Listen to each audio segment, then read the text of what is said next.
welcome to Kate's Egg. Today is, I can't even remember how many days of harvest. It's been not too many though, under 5, maybe around the 4th day. There's Uncle Chris.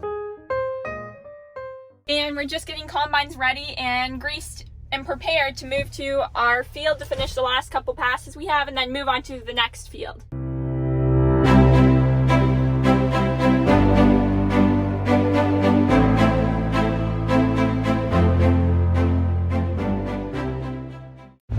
Just getting ready to move combines. Uncle Chris is taking his right now. I'm lifting up my header and I'm going to take mine.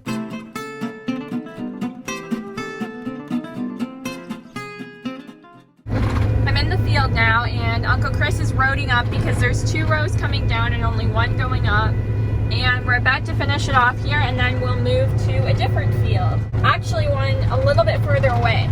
I idle my machine down, turn the back on, then the header. And once that is running for a little bit, I'll idle it up, set my header on the ground, and go into the wheat swath.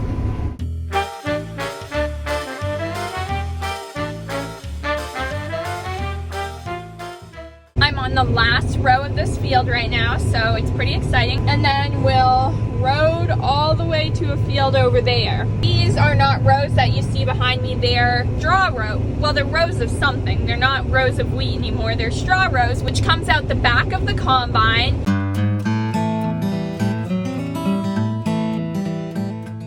Here's what my machine looks like.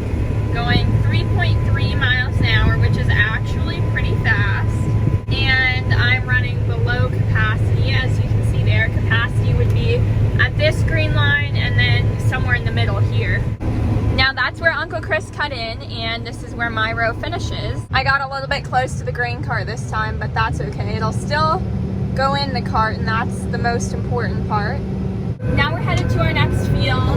I shifted into 3rd gear so I can go really fast now. I think in 3rd gear I can go around 19 miles an hour. Now I'm going to drive onto this little field road we have rather than drive in the field.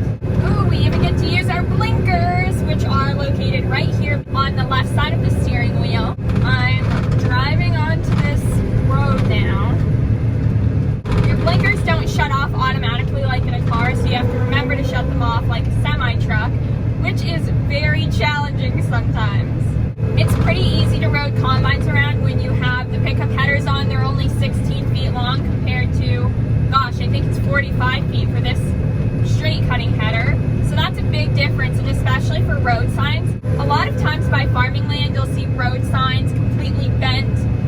And that's a lot of times from equipment, and you can even tell what equipment did it by what color of paint scraped on the sign. It's pretty crazy. I've never bent a sign before, thankfully, but you do have to weave in and out of them, which is somewhat challenging. And also the little reflectors on the highway you have to weave in and out of. It doesn't look like anyone's coming on the road, so I should be good to go. You also don't want your header bouncing up and down too much, so even though your combine can go over most of the bumps, you don't want to go too fast. I just turned my hazards on because I forgot to do that. This right here is our lentil field. This is also next to the elevator that my great-grandfather built on our Montana farm around 1930. Not sure if you can see it from this angle, but it's right there.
right here.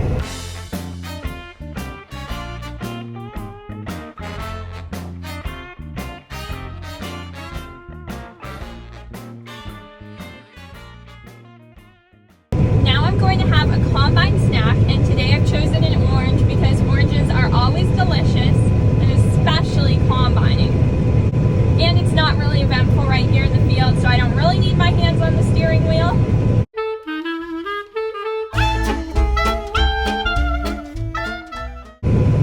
Very delicious. Is there coffee, Bob? Okay, I'll be back, Tim, when you get down here. Okay, Bob, thanks. Lots of fun radio conversations. I didn't look at your lunch. I got your lunch box in my pickup, but if there's anything good in there, I'll eat it. Well, it won't be too much longer, and I'll have this done, and then I'll have something. Hey, give me a honk when you're about done. I will. My grandpa just said if there's anything good in his lunchbox, he's gonna eat it. I also got my orange peeled in one piece, so that's pretty awesome. It's the little things on combine that are super fun.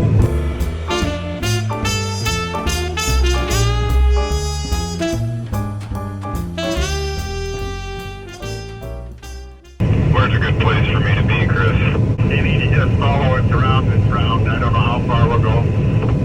Okay. The other fields I was going around 3.3 miles an hour, sometimes 3, sometimes under 3, but now I'm not really going faster than 2.2 or 2.3. We're heading to lunch. Right there, Brad. Now and dump a little bit in there. And we're going to dump before we get there, but my dad just radioed and said we're having lunch by Darcy's truck for shade.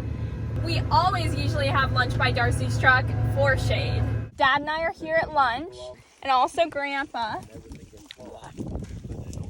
You know what they say, Kate, there's no rest for the wicked. That's right. So there is no rest for me.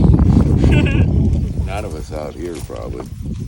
I'm having the most delicious watermelon at lunch. We just got done with lunch, and I'm getting back in my combine to go for the rest of the day. The grain cart's right there, and the other combine's over there. Now I'm outside of my combine, and Uncle Chris suggested a stretching break, which I'm super happy about because it's always hard sitting in combine all day, and it's really good to get out and stretch your legs. So that's what I'm doing right now. And then we're going to start our next field.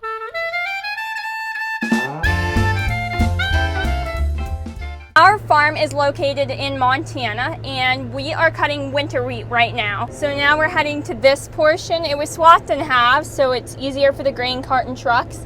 They all just move over when we get to the next half. I'm going to turn on the back of my machine, which is the internal parts that separate the grain kernels from the chaff and straw and everything. And then I'm turning on my header, which is the part that picks up the wheat. I have to drive on this wheat swath to get to my next row, and usually we don't like to drive on wheat swaths because it crushes the kernels, but there's some times when you can't avoid it, and this would be one of those instances.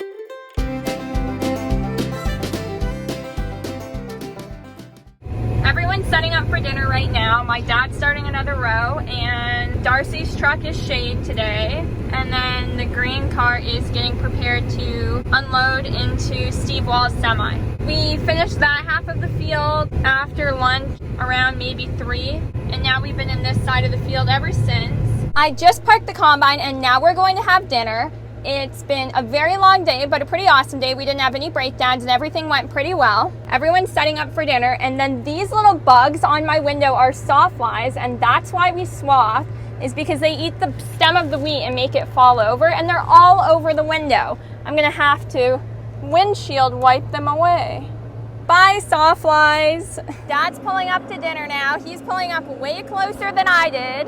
I definitely should have done that. My Uncle Chris is giving me the evening off, so thank you, Uncle Chris, and I really hope you enjoyed today's video. Make sure to like and subscribe to learn more about how your food gets to your table, and also follow Kate's Egg on Instagram, KATES_AG, and on Facebook, Pinterest, TikTok, everywhere else. You can also go to the Kate's Egg website, KATESAG.com, to learn a little bit more about my story and purchase a tote bag. Thank you so much for watching. Bye!